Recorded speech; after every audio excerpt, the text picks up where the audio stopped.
Şamaxınka adlanan yol sayəsində hərəkətin təşkilində dəyişikliklər edilir. 20 yanvar küçəsinin Moskva prospekti ilə Asif Məhərrəmov küçəsi arasındakı hissəsində iki yol sahəsi mövcud olsa da onlardan biri istifadə olunmadığı üçün kəsişmənin tutumu və buraxıcılıq qabiliyyəti aşağı düşür. İstifadəsiz qalan yol sahəsində müşahidə olunan qanunsuz parklanma isə hərəkət iştirakçılarının nizamlı və fasiləsiz hərəkətinə ciddi maneə yaradır.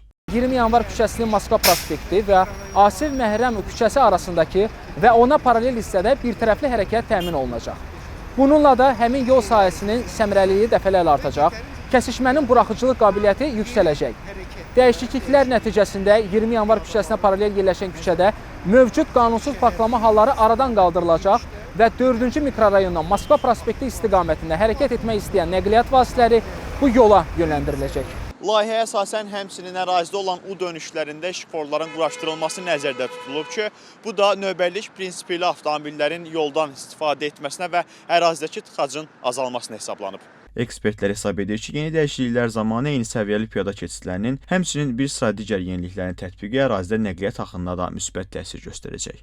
Ərazidə əgər dəyişiklik olunursa, burada da təhlillər aparıb, əgər bir istiqamətli olacaqsa, burada da avtobus zolağının təşkilini düşünürəm ki, ehtiyac var və bu yeniliyə uyğun, əgər ehtiyac duyulursa, müəyyən yerlərdə dayanacaqların axına uyğun yerinin optimal məsafədə qurulmasına ehtiyac var ki, bu da həm ümumi hərəkətə müsbət təsir edir, həmçinin də axınların qarışmaması üçün töhfə verir.